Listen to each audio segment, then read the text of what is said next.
આવેદનપત્ર દેવામાં આવ્યું છે એનું કારણ છે કે ભાઈ ડિમોલેશનના નામથી જે ગરીબોને વર્ષોથી પોતાની આજીવિકા કમાઈને જે મકાન પાકા બનાવવામાં આવ્યા છે એને બે ઘર બનાવવાનું જે કારસ્તાન ચાલી રહ્યું છે એના વિરુદ્ધમાં અમે આવેદનપત્ર આપ્યું છે અને પ્રાંત સાહેબને અમે રિક્વેસ્ટ કરી છે કે ભાઈ જંત્રીના જે થતા ભાવો આ રહીશો ભરવા તૈયાર છે હપ્તે હપ્તે, પણ એને બે ઘર કરવા નહીં એવી અમારી માંગ છે. અને બીજું કે અમરેલીમાં જઈ અને સ્ટેજ માથે જે પટ્ટા મારી અને જે ભાવના ઉત્પન્ન કરે છે તો એવા લોકોને પણ મારે કહેવું છે, આવો બોટાદની માલિપા બોટાદની જનતાએ તમારા નેતાઓને મત આપીને ચૂંટાવ્યા છે, તો આ લોકો બે ઘર થઈ રહ્યા છે એના માટે તમારી ભાવના ઉત્પન્ન કેમ થાય છે? હરીભાઈ ચૌહાણ આજ શું આવ્યો હતો બેન? આજે કલેક્ટર કચેરી કલેક્ટર કચેરી અમે આવેદનપત્ર દેવા આવ્યા. અમને ઘરમાં બે ઘર કરે છે ને એટલે અમે બેનને આવેદનપત્ર દેવા આવ્યા છે. કયા વિસ્તારમાં તમારા મકાન હતા? અમે સાળંગપુર રોડ હીરાકેશ્વર મંદિરની સામે.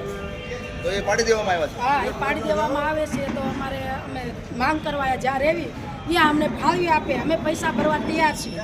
તમને નોટિસ આપવામાં આવી છે કોઈ? હા, વારંવાર નોટિસો આપે છે. અમે આવેદનપત્ર બેનને આપવા આવ્યા કે અમને જ્યાં રહેવી ત્યાં અમને ફાળવી આપે. અમે નાના નાના બાળકો લઈને ક્યાં જઈએ?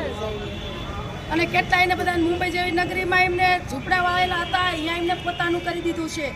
તો અમને ગરીબ માણસને બે ઘર શું કામ કરે છે? તો અમને અહીંયા નહીં આપી દે. અમે જ્યાં રહેવી છીએ અમને કાયમી કરી દે. અમે પૈસા ભરવા તૈયાર છીએ. જે અમને સરકાર આપે એ પ્રમાણે અમે હપ્તે હપ્તે પૈસા ભરી દઈશું.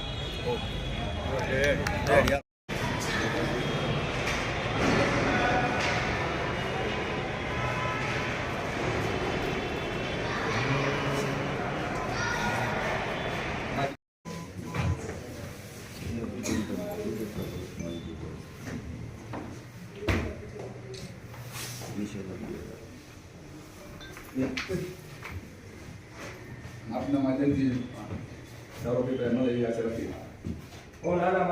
અમે બેન ગરીબ માણસો, નાના નાના છોકરા બધું લઈને ક્યાં જતા? કોઈ ભાડે અમને ન આપે, મજૂરી કઈ નથી આવતી. અમે કેટલા વર્ષોથી અમે રહેવી છે અને કેટલાય બધા એના મફત છે. આ મુંબઈમાં બધા ગમે અહીંયા સરકારે આપી છે, તો અમે દેવાને શું કામ પડાવતા હોય છે? હા, અમને એટલી આપો.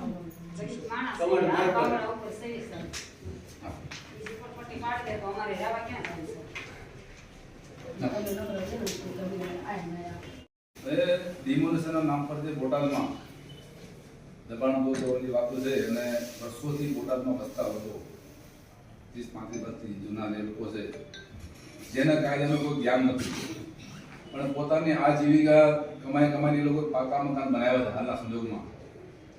અને ત્યારે ડિમોલેશન નામ પર જે મકાન તોડવામાં આવે મેડમ અને રાતોરાતમાં લોકો બે ઘર થાય એ વ્યાજબી નથી. માનવતા માટે એ લોકોને એવું કાંઈ ગોઠવો કે સરકારના જંત્રીના પ્રમાણે જે કાંઈ ભાવ થતા છે એ ભરવા તૈયાર અને એ લોકોને કાયમી કરવાનું, એ અમારી માંગ છે.